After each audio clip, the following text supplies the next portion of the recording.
Cosmo health நேயர்களுக்கு வணக்கம். நான் உங்கள் டாக்டர் ராஜலட்சுமி, சித்த மருத்துவர். குண்மம் அப்படின்னு நமது சித்த மருத்துவத்தில் சொல்லுவாங்க.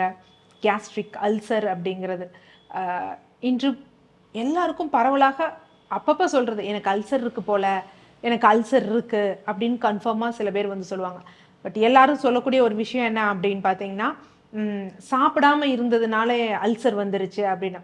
ஆனால் நீங்கள் கேஸ்ட்ரிக் அல்சர் இருக்கவங்ககிட்ட கேட்டீங்க அப்படின்னா அந்த மாதிரி பழக்கம்லாம் இருந்திருக்காது. அவங்க சாப்பிடாம இருக்கிறோன்னு சொல்லுவாங்க. ஆனால் பார்த்தீங்கன்னா ஒரு அரை மணி நேரத்திற்கு ஒரு முறை, ஒரு மணி நேரத்துக்கு ஒரு முறை டீ, காஃபி இல்லை ஏதாவது ஒரு தவறான உணவு பழக்கத்தை தான் வந்து ஏற்படுத்தியிருப்பாங்க. சாப்பிடாமல் இருப்பதனால ஒரு பொழுதும் கேஸ்ட்ரிக் அல்சர் அப்படிங்கிறது வராது. ஸோ அல்சர் அப்படின்னா என்ன அப்படின்னா பொதுவாக புண்கள் அப்படிங்கிறது அர்த்தம். கேஸ்ட்ரிக் அப்படிங்கிறது வயிறு. ஸோ வயிற்றில் புண்கள் இருக்குது அப்படின்னா, இப்போ நம்ம ஸ்கின் இருக்குது, ஏதோ ஒன்று கடிச்சிருச்சு லேசராச்சிருச்சுன்னா இங்கே புண்கள் வந்து ஏற்படும். ஸோ எப்படி இங்கே புண்கள் ஏற்படுதோ அதே மாதிரி தான் என்ன அப்படின்னு பார்த்தீங்கன்னா நம்ம வயிற்று பகுதியிலும் ஏற்படும். ஸோ யூஸ்வலாக என்ன அப்படின்னு பார்த்தீங்கன்னா வாய், நம்ம உணவு இங்கேருந்து மலம் கழிக்கும் அந்த இது வரைக்கும் அந்த உணவு குழாய் கேஸ்ட்ரோ இன்டெஸ்டினல் ட்ராக் ஃபுல்லாகவே வந்து சளிச்சவ்வுகளால் உள்ளே வந்து ஒரு கோட்டிங் வந்து இருக்கும். ஸோ இது முதல் நிலையாக என்ன ஆகும்னா தடிப்பாகும். யூஸ்வலாக எரித்திமான்னு சொல்லுவாங்க. அதையும் சரியாக இது பண்ணல அப்படின்னு பார்த்தீங்கன்னா மைல்டாக புண்கள் போன்று ஏற்படும்.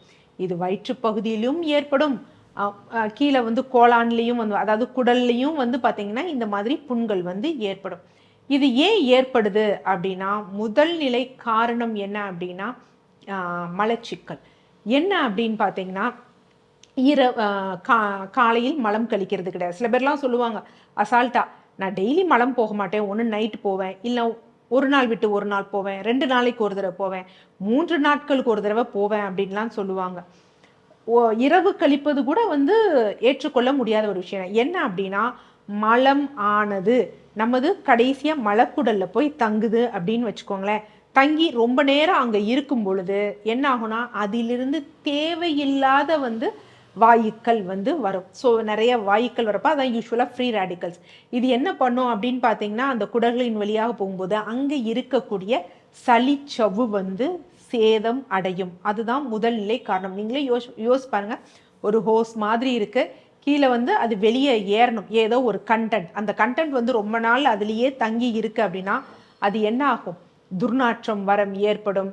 அதில் தேவையில்லாத பாக்டீரியா, தேவையில்லாத கிருமிகள் அதில் வந்து வளர ஆரம்பிக்கும். அது வந்து என்னென்னா அந்த அந்த உணவையாகவே அதை எடுத்துன்னு வச்சுக்கோங்களேன், அதுலேருந்து தேவையில்லாத வாயுக்கள் வந்து வரும். அதனால தான் மலச்சிக்கல் இருப்பவர்களுக்கு, இந்த அல்சர் வர்றவங்களுக்கு முதல் நிலையாக என்ன இருக்கும் அப்படின்னு பார்த்தீங்கன்னா வயிறு உப்புசம் அப்படின்னு வந்து சொல்லுவாங்க. அந்த பிரச்சனைகள் வந்து வர ஆரம்பிக்கும். அது ஒரு காரணம்.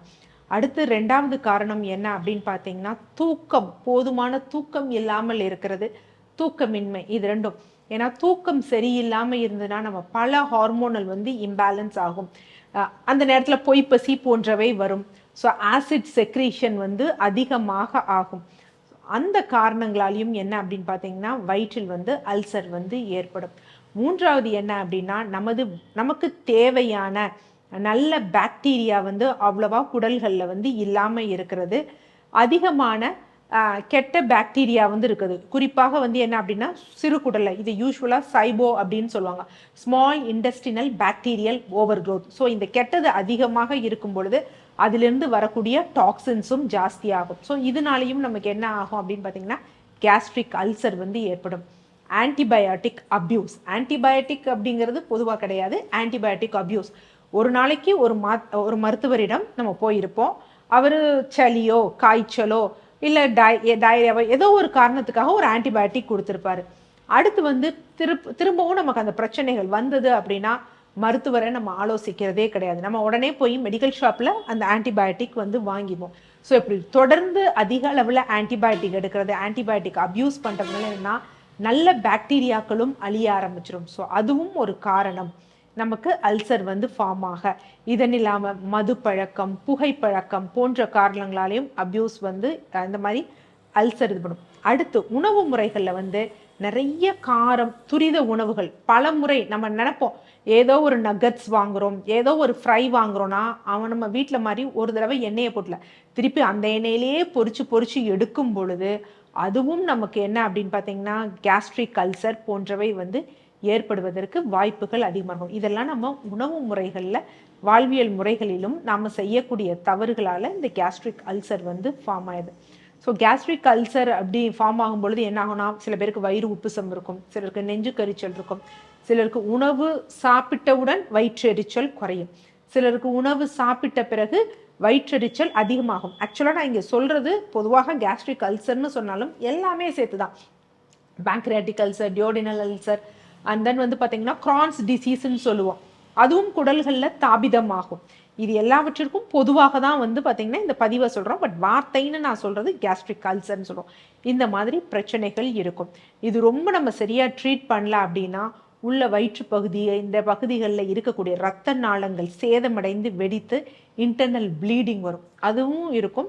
அப்போ மோஷனில் பார்க்கும்பொழுது பார்த்தீங்கன்னா ப்ரௌனாக சாக்லேட்ஸஸ் மாதிரி இருக்கும்.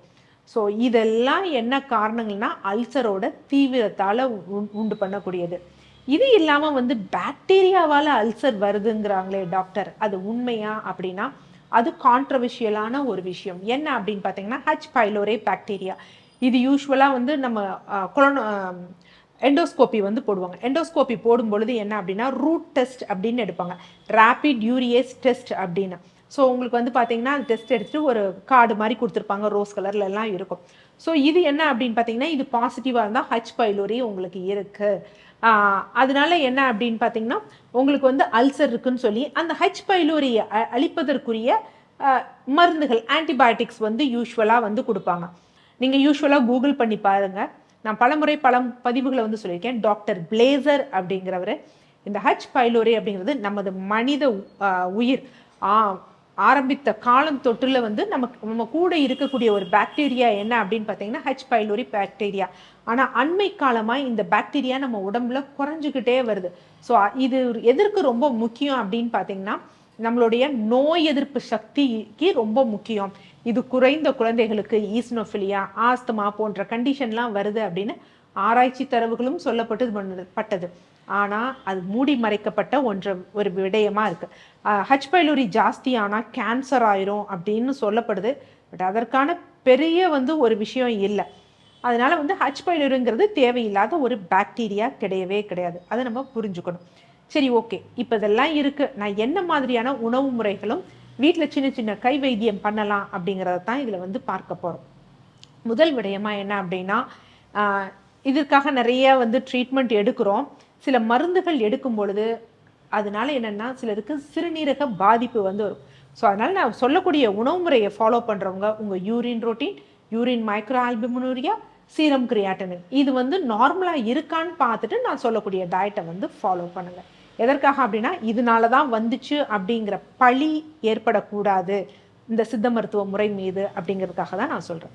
ஸோ அப்போ என்ன அப்படின்னு பார்த்தீங்கன்னா முதல் நிலையாக நம்ம வயிற்றுக்கு நல்ல பாக்டீரியா தேவை. ஸோ அதற்காக நம்ம என்ன பண்ணணும் அப்படின்னா காலையில் எழுந்தவுடன் நீர் குடிக்கணும்.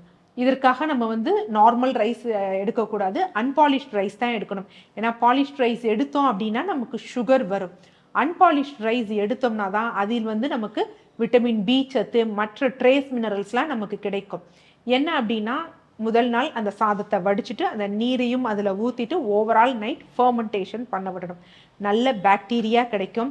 ஸோ அது ஃபர்மெண்டேஷன் ஆகிறனால ட்ரேஸ் மினரல்ஸ் மற்ற சத்துக்கள்லாம் ஈஸியாக செரிமானம் படக்கூடிய நிலையில் இருக்கும். அப்போ காலையில் எழுந்தவுடன் என்ன பண்ணணும் அப்படின்னா நல்லா ஒரு 500 ml அந்த நீரை வந்து நம்ம குடிச்சிடலாம். எனக்கு அப்படியே குடித்தா கொஞ்சம் கொமட்டுது டாக்டர் அப்படின்னா ஒரு பிஞ்ச் வந்து என்ன அப்படின்னு பார்த்தீங்கன்னா பிளாக் சால்ட் வந்து அதில் சேர்த்துக்கலாம். காலையில் எம்டி ஸ்டமக்கில் அதை வந்து எடுத்துருங்க. அதன் பின் என்ன பண்ணணும் அப்படின்னா மாவிலங்கப்பட்டை குடிநீர் அப்படின்னு யூஸ்வலாக நாட்டு மருந்து கடையில் போனோம் அப்படின்னா மாவிலிங்கப்பட்டை அப்படின்னு கிடைக்கும். ஸோ இதை நல்லா வந்து என்ன அப்படின்னு பார்த்தீங்கன்னா ஒரு 2 இன்ச்சுக்கு நைட்டு ஒரு 1.5 டம்ளர் தண்ணீரில் ஊற போட்டுடணும். மறுநாள் காலையில் என்ன பண்ணணும்னா அதை நல்லா தட்டிட்டு அதை நல்லா பாயில் பண்ணணும். பாயில் பண்ணி அந்த 1.5 டம்ளரை வந்து 1/2 டம்ளராக ஃபில்டர் பண்ணி அதை குடிநீராக எடுக்கணும். அது ரொம்ப முக்கியமான விஷயம். இதற்கடுத்து காலையில் பிரேக்ஃபாஸ்ட்டாக, ஏன்னா பிரேக்ஃபாஸ்ட் அப்படிங்கிறது பிரேக்ஃபாஸ்ட்டை வந்து ஸ்கிப் பண்ணால் அல்சர் வருமா அப்படிங்கிறதெல்லாம் கிடையவே கிடையாது. கிட்டத்தட்ட நான்லாம் பிரேக்ஃபாஸ்ட்டு அப்படிங்கிறத குவிட் பண்ணியே வந்து 7-8 வருடங்கள் ஆயிடுச்சு. அல்சர் அப்படிங்கிறதெல்லாம் கிடையாது. அதனால் பிரேக்ஃபாஸ்ட் அப்படிங்கிறது முக்கியம் கிடையாது. இருந்தாலும் அல்சர் பேஷண்ட்ஸுங்கிறப்ப நம்ம அதை கொஞ்சம் கன்சிடர் பண்ணிக்கிறோம் இருக்கும் பொழுது, அவர்களுக்கு தான் நான் இதை சொல்கிறேன். ஸோ அப்போ அந்த சாதம் இருக்குது பார்த்தீங்களா, அந்த சாதம், அதில் மோர், சின்ன வெங்காயம் போட்டு, அதான் நீராகார கஞ்சி இருக்குது பார்த்தீங்களா, அந்த கஞ்சியை வந்து நம்ம எடுத்துக்கணும். இதுதான் நம்ம நல்லா கிளியர் ஆகிற வரைக்கும் உணவாக எடுத்துக்கணும். இதற்கு முன்னாடி என்ன பண்ணணும் அப்படின்னு பார்த்தீங்கன்னா, முட்டைக்கோசு. ஸோ முட்டைக்கோசு சாறு நல்லா அப்படியே ஒரு மாதிரி ஒரு செமி ஃப்ளூயிடாக அதில் ஒரு சின்ன ஒரு 5 ml ஹனி சேர்த்து எடுத்துக்கணும். இது காலையில். இடைப்பட்ட நேரத்தில் நல்லா நீர் வந்து எடுத்துக்கலாம். ஸோ அந்த குடிக்கக்கூடிய நீரில் நெல்லிக்காய் துருவல் இருந்ததுன்னா இன்னும் கொஞ்சம் பெனிஃபிட்டாக இருக்கும். மதிய சாதங்களில் பச்சை மிளகாய் அவாய்ட் பண்ணணும். என்ன காரணம், பச்சை மிளகாய் இதில் அதனுடைய விதை வந்து பார்த்திங்கன்னா பயங்கரமாக நம்மளுடைய உணவு குழாயோட சளிச்சவை வந்து சேதப்படுத்தும். பச்சை மிளகாயோட அந்த விதையை மட்டும் எடுத்துக்கலாம். காரத்திற்கு மிளகு ப்ரிஃபர் பண்ணணும். நார்ச்சத்துள்ள உணவுகள் எண்டில் வந்து மோர் அப்படிங்கிறது ரொம்ப முக்கியமான விடயமாக வந்து நம்ம எடுத்துக்கணும். அடுத்து மாலை நேரங்களில் சூப்ஸ் மாதிரி எடுத்துக்கலாம். இரவு உணவை சீக்கிரமாக வந்து நம்ம ஃபினிஷ் பண்ணிடணும். இதனுடன் என்ன அப்படின்னு பார்த்தீங்கன்னா ஒரு ப்ரிப்ரேஷன் இருக்குது, அண்டை இலகம் அப்படின்னு. யூஸ்வலாக என்ன அப்படின்னு பார்ப்போம், முட்டை அப்படின்னா அல்சர் பேஷண்ட் சாப்பிடக்கூடாதுன்னு. பட் இது அவங்களுக்கு நல்ல பயன் தரும். ஸோ இதற்கு என்ன பண்ணணும் அப்படின்னா நல்ல ஒரு 5 முட்டை வந்து எடுத்துக்கணும். ஸோ அந்த முட்டையை வந்து என்னென்னா நல்லா உடச்சிட்டு இது பண்ணிவிட்டு அதனுடன் சீரகம். ஸோ சீரகம் 5 முட்டைக்கு வந்து சீரகம் எவ்வளோ எடுத்துக்கலாம் அப்படின்னு பார்த்தீங்கன்னா ஒரு 250 கிராம் சீரகம் எடுத்துக்கணும். இந்த சீரகத்தை வந்து என்ன பண்ணிடணும், நல்லா வறுத்துடணும். அதனுடன் சோம்பு எவ்வளோ எடுக்கணும் அப்படின்னு பார்த்தீங்கன்னா 150 கிராம் சோம்பு வந்து எடுத்துக்கணும். அதையும் நல்லா வந்து வறுத்துடணும். ஸோ வறுத்துட்டு என்ன பண்ணணும் அப்படின்னா இந்த முட்டையுடன் 5 முட்டை இது இருக்குது பார்த்தீங்களா, அதனுடன் லெமன். ஸோ லெமன் வந்து கண்டிப்பாக அல்சருக்கு நல்லது தான். ஸோ லெமன்லாம் சாப்பிடக்கூடாது அப்படிங்கிறது கிடையாது. இந்த லெமன் வந்து என்ன பண்ணணும் அப்படின்னு பார்த்தீங்கன்னா ஒரு 2 லெமன் ஜூஸை வந்து அதில் மிக்ஸ் பண்ணிடணும். மிக்ஸ் பண்ணிவிட்டு இதை நல்லா பாயில் பண்ணிவிட்டு இதனுடன் என்ன அப்படின்னு பார்த்தீங்கன்னா நம்ம கொஞ்சம் ஸ்வீட்டுக்கு நாட்டு சர்க்கரை வந்து சேர்த்துக்கணும். சேர்த்துட்டு நல்லா அப்படியே பாயில் பண்ணணும். பாயில் பண்ணிவிட்டு அது ஒரு மாதிரி திக்கான கண்டிஷன் வரும். பாகுப்பதம் வரும்பொழுது இந்த அரைத்து வைத்து இருக்கக்கூடிய சீரகத்தூள், சோம்புத்தூள் இதை கொட்டி நல்லா மிக்ஸ் பண்ணி வச்சுக்கணும். ஸோ மிக்ஸ் பண்ணி வச்சுட்டு இதை என்ன பண்ணணும் அப்படின்னா நம்ம ஒவ்வொரு முறையும் உணவு சாப்பிட்ட பிறகு காலை, மதியம், இரவு 3 வேளையும் உணவு சாப்பிட்ட பிறகு என்ன பண்ணணும் அப்படின்னா ஒரு உருண்டை எடுத்துக்கணும். இதில் நெய் வேணும்னாலும் நெய் ப்ரிஃபர் பண்ணி கடைசியில் நீங்கள் கலந்துக்கலாம். இல்லை அப்படின்னு பார்த்தீங்கன்னா நல்லெண்ணெயும் கலந்துக்கலாம். ஸோ அது ஒரு அன்ஸ்டிக்கியாக இருக்கிறதுக்காக. ஸோ இது என்ன பண்ணலாம் அப்படின்னு பார்த்தீங்கன்னா நல்லா ஒரு 2 நாகப்பழம் சைஸ் வந்து காலை, மதியம், இரவு 3 வேளையும் உணவு உண்ட பிறகு இது எடுத்துகிட்டு வந்தோம் அப்படின்னா இன்னமும் நல்லா ஹீலிங் ப்ராசஸ் நல்லா இதாகும்.